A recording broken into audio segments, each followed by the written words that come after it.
In Europe, the 18th century was a period of intellectual, social, and political ferment.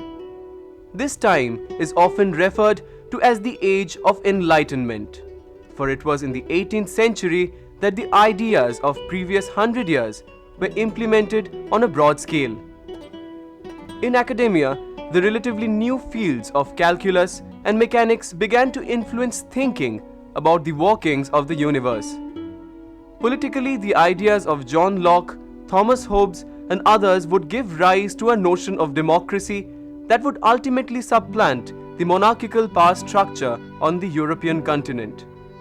By the end of the century, Adam Smith's economic ideas would provide the intellectual basis for the development of modern capitalism. Some historians prefer the notion of the long 18th century. They would like to trace the evolution of the century from 1688, when the so-called Glorious Revolution took place in England, to 1815, when the Congress of Vienna brought or marked the end of the era of the French Revolution and Napoleon.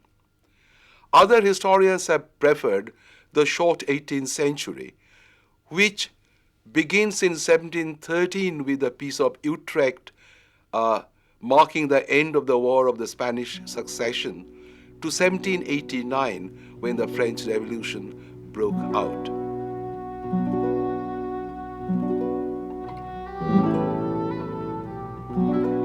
Whatever definition we take, however, a remarkable feature of European history in the 18th century was its expansion. One major feature of this expansion, to begin with, would be the significant demographic growth in Europe in the 18th century. There had been ups and downs over the 15th, 16th, and the 17th centuries. But in the 18th century, one notices a steady development in the first half and perhaps quite a robust growth in the second. It has been estimated that population grew between 40 and 50 millions over the century. The role that demographic growth played in the future of the economy, in the future development of a country or a society, had been theoretically conceptualized by Malthus before the century had indeed come to a close. Rising population led to the improvement in agricultural techniques, and there was great commercial expansion in Europe. It had started earlier. Immanuel Wallerstein had talked of the emergence of a European world system of trade from the during the early modern period. It is possible to suggest that this in a way reached its term in course of the 18th century.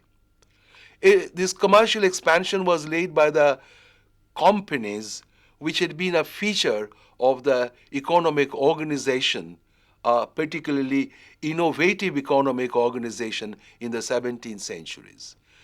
As a result, increasingly European economy was integrated with the economies of other countries, particularly of the New World and of Asia. And this led to a great expansion in commerce. France, England, and Holland, particularly England and Holland, had taken the lead in this sphere, but other countries had not been entirely left out.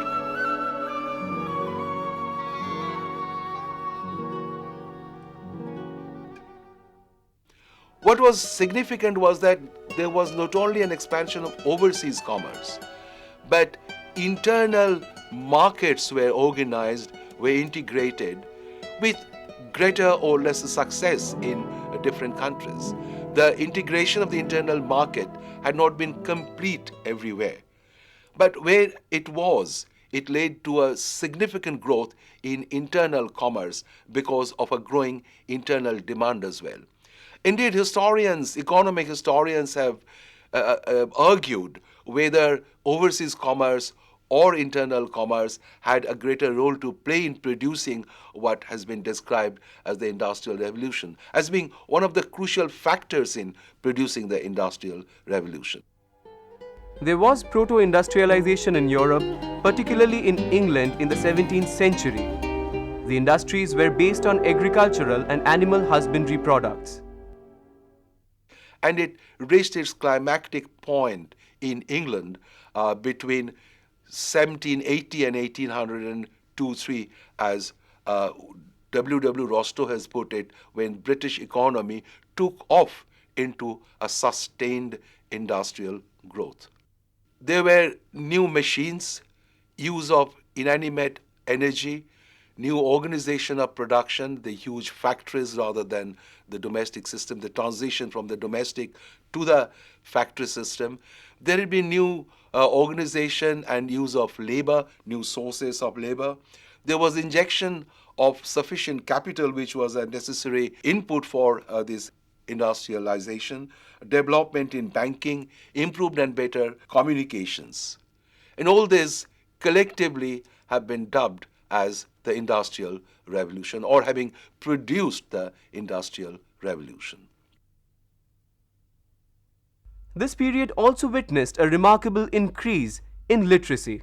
A host of new publications were coming out, fictional novels, romances, poetry, but more importantly, periodicals, pamphlets, and newspapers. They started pouring out of the presses. We know from historians' research that these books were produced, published, and they sold very well. The encyclopedias were sold in the marketplaces in many towns of France, not just in Paris. Now, we have been told that the philosophers' writings had a great role to play in preparing men's mind for the French Revolution that ultimately came. Strongly influenced by the rise of modern science and by the aftermath of the long religious conflict that followed the Reformation, the thinkers of Enlightenment were committed to secular views based on reason and human understanding only, which they hoped would provide a basis for beneficial changes affecting every area of life and thought.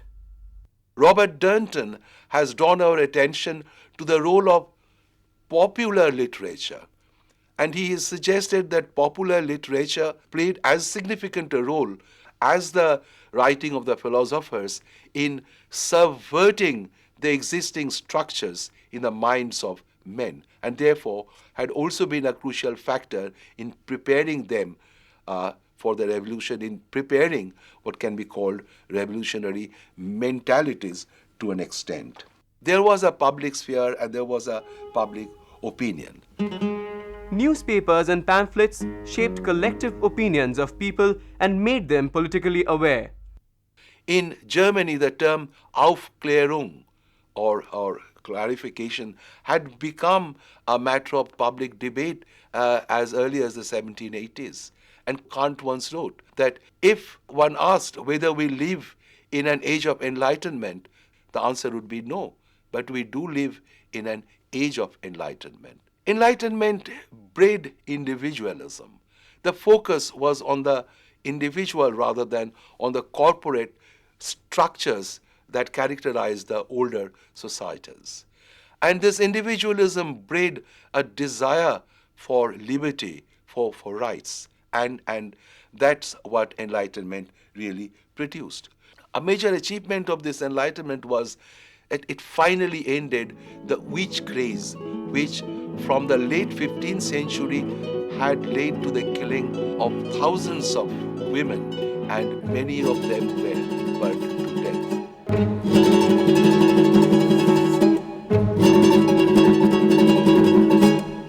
It is in the context of this that we now try to look at the political patterns in Europe at the, or rather right through the century. We would try to look at the evolution of the varieties of political systems that obtained in Europe at that time, and we may begin by referring to the Peace of Westphalia in 1648. The Peace of Westphalia brought the 30 Years' War to an end, which was notionally or apparently last of the major religious wars. The Peace of Westphalia is said to have inaugurated the modern state system in Europe. Hugo Grotius wrote after that, and Hugo Grotius had also provided the basis of an international law that should govern the relations amongst the different nations. But the system, the state system that Westphalia established was altered very frequently because war and conflict continued to be very common.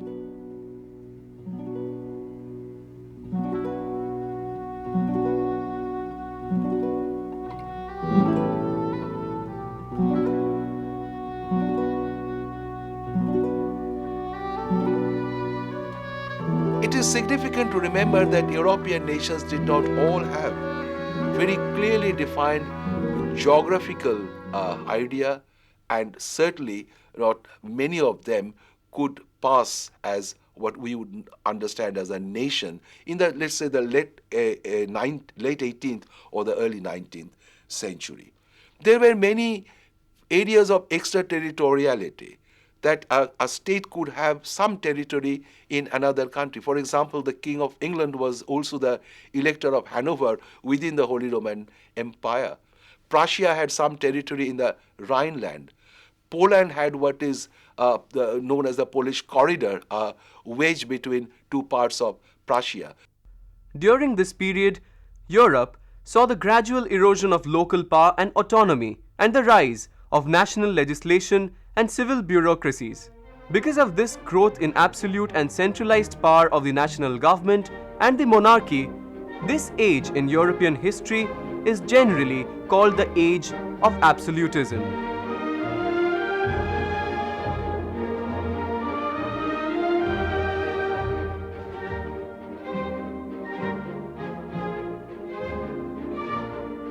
The absolutist states which started emerging in Europe from the 16th century onwards probably reached its apogee under Louis XIV of France. The total identification of the king with the state was evinced by the saying attributed to Louis XIV, "L'État c'est moi," I am the state.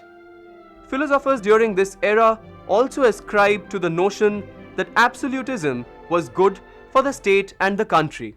But the century that started with Louis XIV also witnessed, before it had come to a close, the beheading of a successor of Louis XIV. The divine right theory of monarchy with which we begin the century is challenged by the notion of popular sovereignty after the French Revolution starts in the last decade of the century. Rousseau had provided the basis, the theoretical basis, ideological basis for the notion of popular sovereignty. Whereas Montesquieu critiqued absolutism, and for him, the English monarchy was a civilized monarchy. So the philosophers were not against monarchy, but most of them were against absolutism. Yet, for the most part of the century, absolutism was the order of the day. The rise of Eastern European powers like Austria and Prussia were largely a result of absolutist sentiments throughout Europe at that time. There were, however, two countries where absolutism was really absolute and almost despotic.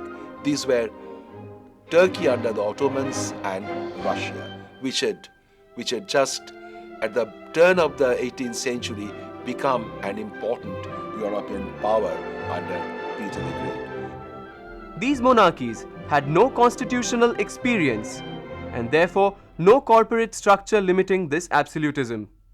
Russia had reached the Rhine by 1735, and by the end of the century, Russia was campaigning in Holland. Another significant development was the rise of Prussia. particularly under Frederick II or Frederick the Great. Prussia was launched into its great military career, and this was to end only in the 20th century, perhaps after the Second World War. Absolutism was not without its checks.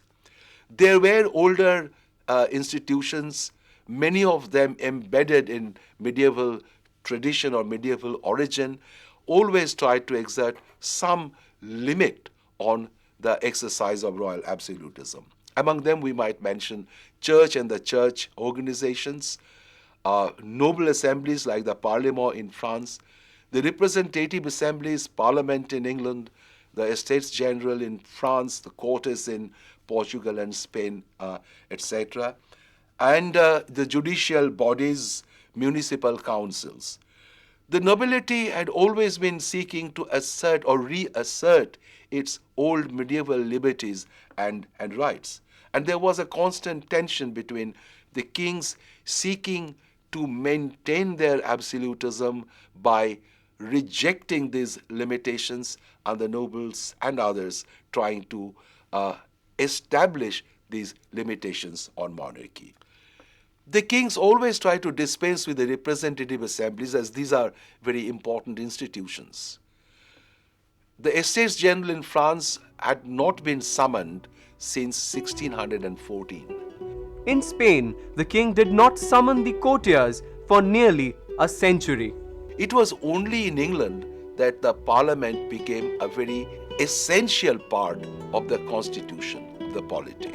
And it was achieved after a struggle for more than a century. But after 1688, the various acts ultimately produced the Parliament as a necessary and central part of the constitution, resulting virtually in the sovereignty of the king in Parliament. There were institutions in other countries. For example, Sweden. Sweden had Riksdag, which was very close to England in the sense of being true national representation. In Poland, there was the same, and in Poland there was elective monarchy, the Szlachta, or the Polish nobility, which later included the Lithuanian nobility after the Grand Duchy of Lithuania was merged with Poland in 1569. The Polish-Lithuanian Commonwealth, which lasted from 1569 till 1795, when Poland was wiped off the map of Europe, had this Szlachta and the elective monarchy. The elective monarchy, however, did not provide for a very strong monarchy in Poland, and was a recipe for weakness in many ways. Now, one major problem was that in Poland, the nobles were obsessive about the fear of royal absolutism. So they introduced something, it was known as liberum veto. This meant that any one member of the chamber could overrule the king's proposal for legislation or anything. They had considerable power. The king could not declare war and peace without their approval. The king could not legislate without their approval. This was true of England, Sweden, and Poland. Now, the liberum veto was a recipe for anarchy, because the neighbors could induce them with bribe and other things to cast a vote against the government, against the king. There was another thing, the right to form confederation. This was a right for legitimate revolt. And unfortunately, the Confederation of Bar in 1772, which the nobles had raised to stop the reform initiative of the king Stanislas Poniatowski, provided the context for international intervention and led to the first partition of Poland in 1772 and two further partitions in 92 and 95, whereby Poland was wiped off the maps of Europe. The Holy Roman Empire was the other major corporate structure in Europe. It is increasingly a legal fiction. The Peace of Westphalia preserved the Holy Roman Empire, and at the same time, it granted sovereignty to the constituent units. The Austrian kings were usually elected the emperor of the Holy Roman Empire, and there were 9 electors who made this election. The Austrian kings had long given up the possibility of transforming this Holy Roman Empire into a compact state. It remained a very loose confederation, as we said earlier, virtually a legal fiction. Hungary, which was a part of the Austrian Empire and kingdom and the Holy Roman Empire, had its own diet and administrative system, and it continued nevertheless. There was also a living republican tradition, for example. Apart from the Dutch and the Venetian Republic, there were small city republics in Genoa, Lucca, or Geneva in Switzerland. But these republics, we must remember, were hardly democratic. They were run by very closed oligarchies. The Dutch Republic had 9 provinces, and there was elective, rural nobles and the urban patricians. They constituted the oligarchy that virtually controlled the republic. The military in these provinces had been controlled by the stateholders. The King of Orange, who was the stateholder of 5 of these different provinces, and these were elective. The existence of these parliamentary institutions indicated that monarchy was a little more representative elsewhere in some of these countries.